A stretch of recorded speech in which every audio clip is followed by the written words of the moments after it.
Okay. All right, thank you very much. We're doing Romans 11, verses 13 to 24. Alive in Christ. Now, some of this is going to seem kind of odd to you, I guess, but there are those people who believe that God rejected the Jews when they didn't, now remember the word rejected. Rejected the Jews when they didn't accept Jesus as their Messiah. In fact, they didn't, as you remember, they didn't just not accept Jesus as the Messiah. It was worse than that. And actually, not so much the people, but the Jewish leadership. If you kill the messenger, you won't have to hear the message anymore. And so they wanted Jesus to be dead. I'll just be blunt. They wanted him to be dead because then they wouldn't have to listen to him, because what he was saying was getting to them. They were losing the control that they had over the power, and the power over the people. They had been the ones that had the power. They also believed, and this is just some people,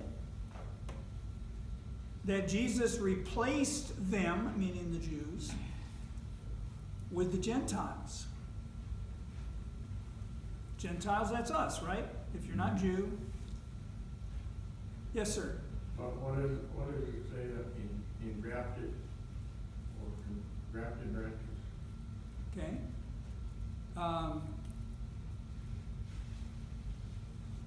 What verse is that in? Or No, but what verse are you reading that on? 13. 13, okay. I'll tell you in a second. They believed somehow that Jesus kicked the Jews out and then brought in the Gentiles. Like kicked out forever, brought in the Gentiles. I'll show you. You killed my son. I'll show you. You rejected the Messiah that the prophets foretold was going to come for you. And I'm going to get rid of them, and I'm going to bring in the Gentiles whom you hate. They say that we are now, they, meaning the generic they of the world, say that we are now, as Gentiles, God's chosen ones. Before the Jews were God's chosen people, now he's saying, Jews are out. We don't like you anymore. That's right. In fact, it can go so far as being anti-Semitic, anti-Jew, burning down synagogues, doing all kinds of things. I mean, it's amazing what kind of hateful stuff people will do. Of course, anyone who reads their Bible, especially the book of Romans, realizes that God isn't through with the Jews. For they are and will always be his chosen people. And this is a matter of terminology, because there is a difference between being the elect of God and being the chosen people of God. Now, Paul's hope because Paul is a Jew. He's writing this.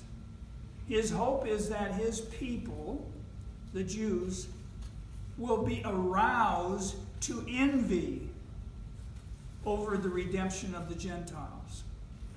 That was actually God's plan right from the very beginning. If I turn my back on the Jews and I simply give Gentiles the ability to come to me through faith, that'll make the Jews really angry and really jealous, and that maybe they'll turn around and see the error of their ways. Well, you and I can guess that doesn't work. No, we're stubborn. Yeah, the stubbornness of mankind, you don't pull that. That's like the woman that says, well, I'll fix my boyfriend. I'll go out with another boy. That'll solve it. He'll come to me then. No, he won't. He'll go get another girlfriend. This whole theory is it shows you how God was persistent in wanting to help the Gentiles, or the Jews. If Jesus hadn't appealed to Paul and told him that he would minister to the Gentiles, because remember, that's where Paul became the apostle to the Gentiles, was on that road to Damascus when he got knocked off his donkey, when he had the vision that Jesus sent him into Damascus, and they took him there and saw it, and he was told the things that he must suffer for the cause of Christ. That's basically what he was telling Paul. If God had not done that, then Paul probably would never have believed in a million years that the Gentiles would be included. That's how much he needed an attitude adjustment. And that's verse 14. Right. Be a lesson to all of us. Yeah.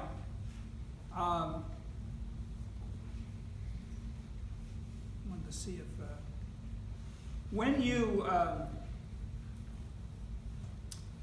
take a tree branch and they do this with walnut trees, and I think they probably do it with pecans too. If you want to take a hybrid tree and graft it onto your old funky old wild tree that you found, you can slice that branch at an angle. You can take a branch from the cultivated tree and you can put it up against it. You can wrap it around, like with a bandage kind of thing, wrap it around, and it will grow into it. Eventually the tree will start taking on the characteristics of the more cultivated tree. That's grafting. Taking two different trees and putting Making it into one. So the whole idea is, as we're going to find out, is that the Gentiles were grafted into the vine. The Jews were removed, and in their place, the Gentiles were grafted in. Same vine, but that's the grafting process. For it's true that the world is given the chance for redemption, the world of the Gentiles, because of the Jews. If the Jews hadn't spoiled things for themselves, then, of course, we all know that God's whole plan was for the whole world to come to know Jesus as the chosen one. So it's kind of a misnomer. It gives you the wrong idea to say, well, if the Jews hadn't screwed up, then the Gentiles wouldn't have had a chance to come into the kingdom of God. But that's not true. That really isn't true. Because God is going to bring in the Gentiles regardless. But God had a plan. That's right. He had a plan that was much harder for us to understand. Now, when the Jews accept Jesus as the Messiah, when the Jews that had their hearts hardened because of what they had done to Jesus, when that hardening is over with, and there's going to come a time when, and we're going to talk a little bit about this, I think, next week too, when the Jews are going to be brought back regrafted back into that vine. So you got the vine, and you got branches going off of the vine, and off of the branches, usually, if it's a fruit tree, there's what comes off? Fruit. Fruit comes off. If it's a grapevine, we're the branches, we're supposed to bear fruit. We're supposed to have those rich, flavorful, whatever. In the case of the example of the grapevine, the grapes.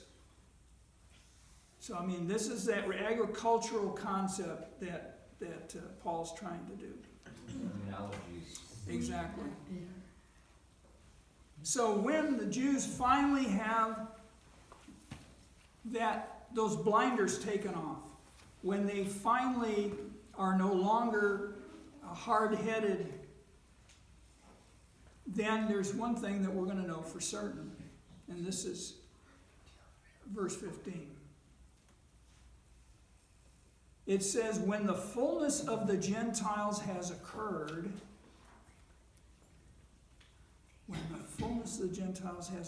then that will signal the Jews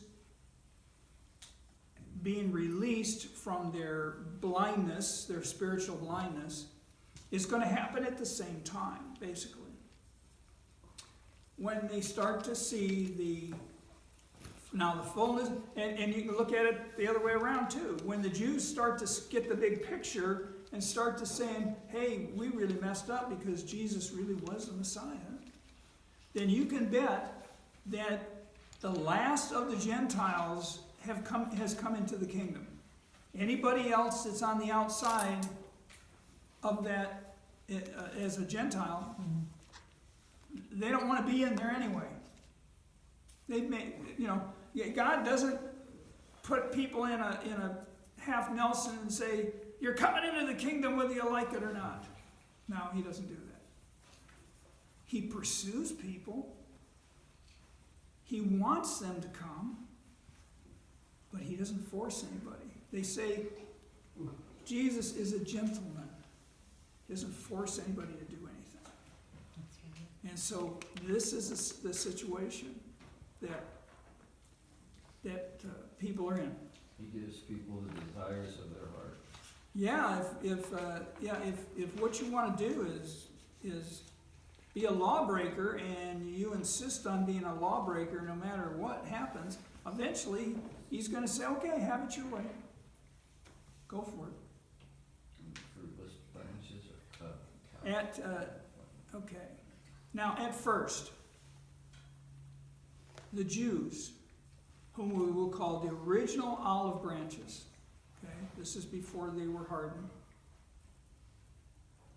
They were the original branches connected to the vine, which is Jesus, which is God. They were arrogant, and they were proud, and they detested the Gentiles. What they call them, dogs.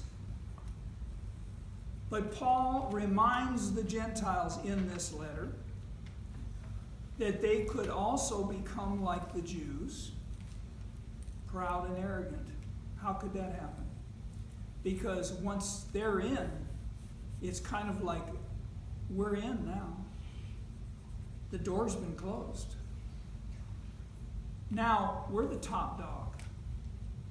Now we're in and the Jews are out. Now we can do this out the window to the Jews and say, aha, you thought you were something special, now you're not anything special anymore, we're special. So Paul is saying, just, you guys be careful. I'm the apostle to you guys, to the Gentiles, and I'm telling you, you've been let in, you've been grafted in, but you better be careful that you don't become arrogant and proud.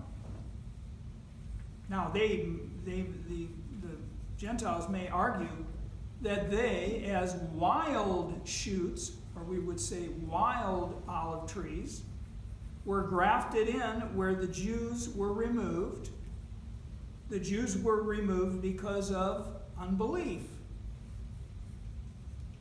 Look how long, I mean, if you read through the Old Testament book of Kings, and you realize how long they killed the prophets, they completely disobeyed God in every possible way.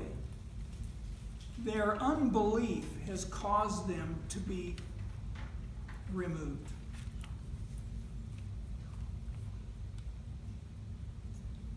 these Gentiles are now part of the olive tree. They're part of the people of God. Certainly the Gentiles were enjoying their new position, even though their opportunity came when the unbelieving Jews were temporarily removed. It's temporary. It's not forever. Paul says this, verse 23. And if they do not persist in unbelief, meaning the Jews, they will be grafted in, for God is able to graft them in again. Nothing's impossible for God. If all of a sudden they decide that they see the light and they're going to believe, then God isn't going to say, too bad for you, you had your chance. The whole light. What is the difference between God and man? Is that God shows grace. He shows a gift that he gives to people that they never deserve, they can't earn, they can't be good enough. Man says, tough luck. Tough luck. I'm the guy on top now. Now I'm the manager of your department, and now you're under my feet. No grace whatsoever. God is, and when you become a Christian, really what Jesus is expecting is that we will show grace to the people around us in the same way that he showed grace to us. Those liberals don't deserve grace. Exactly. Observe the qualities of God shown in this story. Okay, so let's kind of take a look at this. This is from 22, verse 22. Sternness to those who fell. So this is a quality of God, that he was stern to those that fell, but kindness to you, provided that you continue in his kindness. Otherwise, you will also be cut off. So the sternness to those that fell, he was stern to the Jews, but he was kind to the Gentiles. And he'll remain kind to the Gentiles, provided that they continue in his kindness. The moment that they start ignoring God and acting like I'm something special, that's when it's going to stop. Otherwise, you also will be cut off. So this is a great big warning that Paul's giving. A great big warning. So stay connected with God and rely on his kindness and love and believe with all of your heart. Don't let yourself, and for us, I would say, don't let us drift away from God. And in the world that, I don't know if you've noticed this or not, but the very, very abject, poorest people in the world are constantly, whatever God or gods that they're worshiping, they never stop praying to them, because they depend on God for everything in their life on a daily basis. Provide us this day our daily bread. Protect us from our enemies. But the rich, they've got no need for God. Their wealth is their God. Part-time savior. Until they lose everything in some kind of a financial debacle. Well, they lose their health. Yeah, exactly. Paul is presenting theological ideas. These are theological ideas because we're talking about and theo is the Greek word for God. Logical is the knowledge of God. So when you take a theology class, it's the study of God. I heard somebody the other day say on TV in one form or another, say that they were taking theology, the study of religion. Study of religion? No, theology is the study of God. There's a big, huge difference between studying God and studying religion. God is only one. So they have to figure out the words that they're using. So Paul is presenting, he's taking something that's a deep idea, and he's presenting it in a way that the people can understand, because the people in these days, I mean, some of them had shops and all this, but the majority of the people were farmers, or not even so much ranchers. They may be shepherds. But it's not that Paul is trying to give this horticulture, plants and trees and all of this kind of thing. He's not trying to give them a lesson on horticulture. He's trying to take a hard concept and present it in a way using analogy of olive trees and so forth. He's trying to present it in a way that the people will understand it, and he won't lose their attention. The Jews especially were familiar with anything that had the word olive in it. Olive oil, they say put oil in your lamp, the story of the 10 virgins and